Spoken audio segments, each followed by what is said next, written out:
Okay, got Mark Johnson. Any questions for Mark? Okay, here we go. Wear two hats today. I wonder what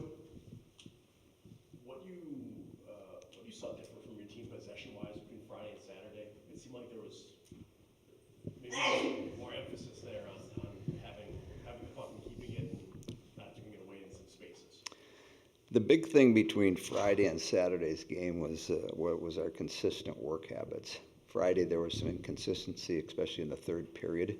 I thought the first two periods, not having played for a month, was okay. There were some things that were good.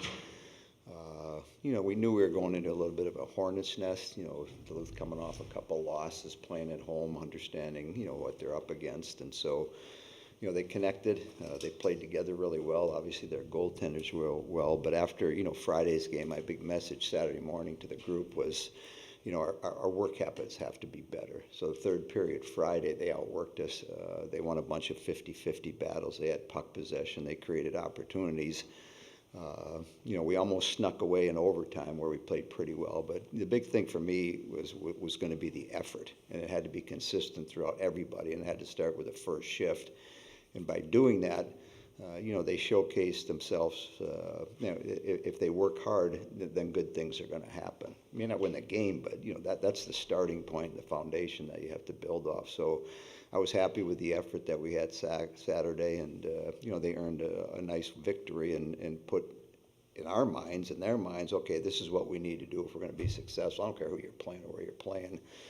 That's the starting point. So to answer your question, if you do that, now I have the puck possession. And so now they look like they're playing on their heels. And, so welcome to coaching and, taking a month off, and then you have to get going again. So, you practice a certain way. You try it and you feel good. And we had some great practices, but then now you got to play another game. And so it's all part of the process. And every game presents itself, and it's an opportunity to learn more about yourself and take that experience within that 60 minutes. And can you change things, the next night if need be? And we were able to do that, and so those are real positive signs. Another part of that kind of up and down part of the series is special teams play. I mean, some high highs for Adela, some other low points. I mean, what did you take away from some of those moments that weren't 5-on-5 from this weekend? Yeah, I mean, that's you don't know what, the referees are going to be involved in or not be involved in, or what the game's going to look like, or injuries happen, or, that's, being in our position, being in players' positions, it's like, you have to adjust to, adversity. And so, it's 1-0. We're playing really well, and all of a sudden we get a 5-minute penalty, whether we thought it was or it wasn't. Now we have to kill 5 minutes, and that can just change the game, because up to that point they hadn't done much, and we were playing really well. But it can turn in an instant, and all of a sudden you get challenged. There's some adversity. How are you going to react to it? We did a great job. Obviously, Adela scoring the goal was huge, so we came out of that 5-minute major, a +1. We outscored them, and so that's an opportunity to create energy and keep moving in a positive direction. So the good teams, and you figure things out as you go along, and whatever sport you're playing, there's going to be ebbs and flows to that 60 minutes that we're involved in, and how you adjust to them and react to them, gives you an opportunity in a positive way. If you do it, you now have a chance to maybe win the game because of it. And that 5-minute major that we killed off, that was a huge part of that game. But conversely, it's like, Friday we scored with 3 seconds to go in the second period. So as a coach, I'm all fired up. It's like, okay, we may not score that whole game, the way they were structured and the way they were defending and blocking shots. Their goaltender's really good. And it's like, okay, we may not get one tonight. And then for me, we get one at the end of the second period. When we go out for the third period, I'm all fired up. I was like, this is exciting. I mean, you got to build some momentum now. And what I saw was just the opposite. They came out and they played with a bunch of energy, and they played at times really well. So, yeah, it's a game that I've been involved a long time playing and coaching. I'm still trying to figure it out, knowing that I'll probably never figure out all of it, because we're never going to get in that space. So it's just you're making adjustments and doing things. We made a couple line changes from Friday to Saturday, but as I told Todd, the big thing is you got to work hard. I mean, no matter who you're playing nowadays, if you're not going to work hard and focus on some little things, and your chances of winning, I don't care how talented you are, your chance of winning, go down quite dramatically.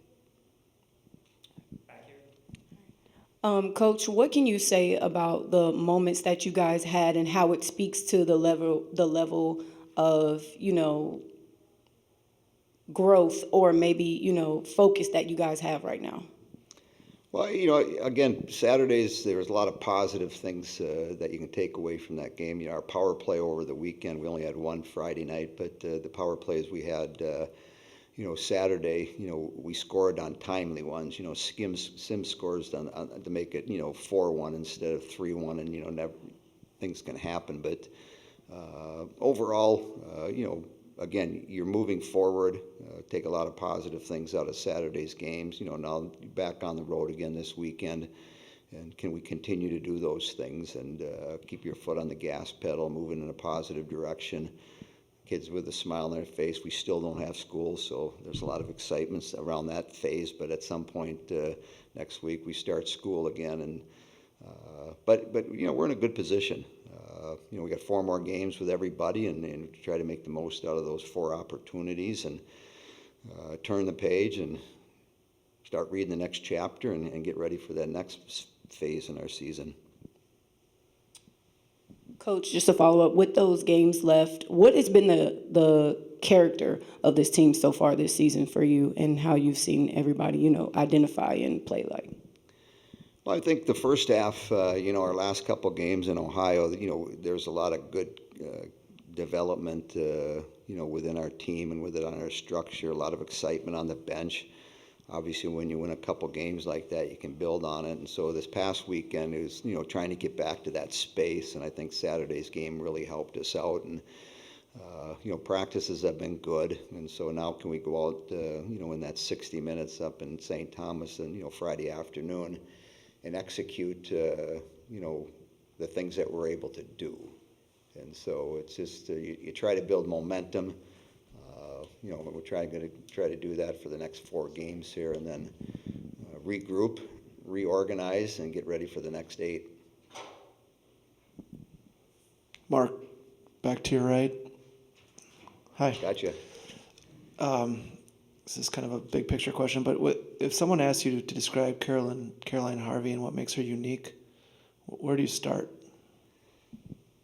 The way she can skate and move laterally on the ice. I mean, if you watch the first couple periods Friday, I mean, she was really good. I mean, and I don't say that, just because she plays for us, but I mean, if you just watch the game as a spectator of hockey, and man, she was flying around out there, effortless, and never seemed to get tired.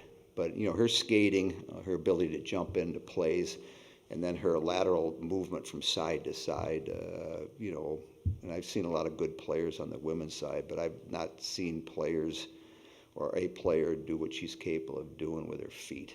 And so, we'll see it 4 more games here, and then we'll see it in the big picture over in Milan, and then we'll get an opportunity in the playoffs. But special player.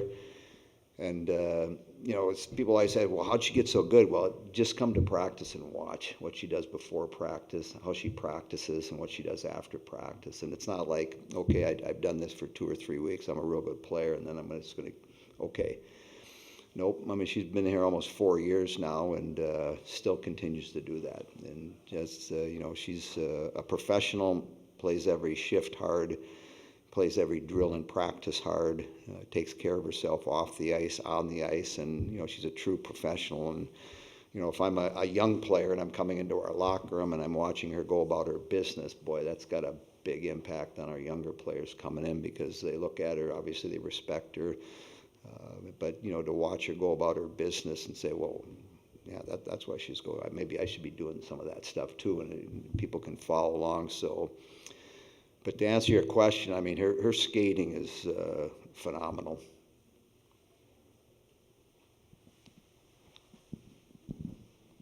I was just curious, because talking earlier that there's still some things that you can't quite figure out, of like how teams come back and what the trick is there. I mean, you've coached a lot of years, you've seen a lot of things.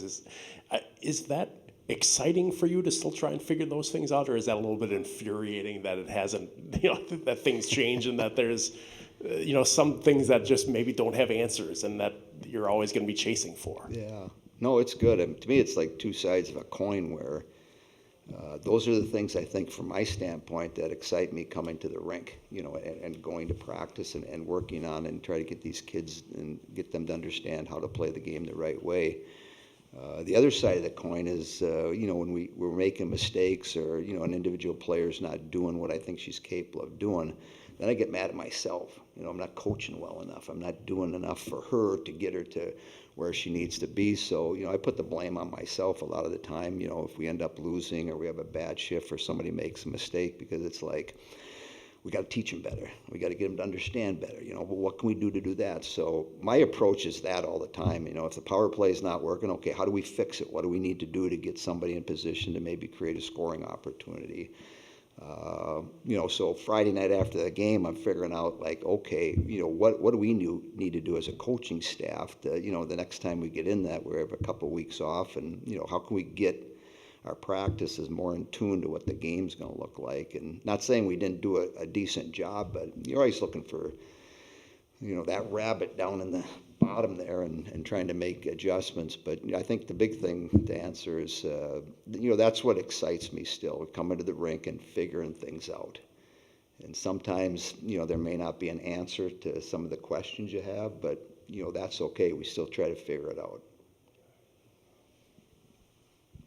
You mentioned at the end there pulling the rabbit out. It's a little bit of what you did against this group you have coming up this upcoming weekend when you had them in your barn here. I'm kind of just wondering, what is maybe front of mind for you with this St. Thomas group after you finished the weekend the way you finished it, when they were here in Madison a couple of months ago?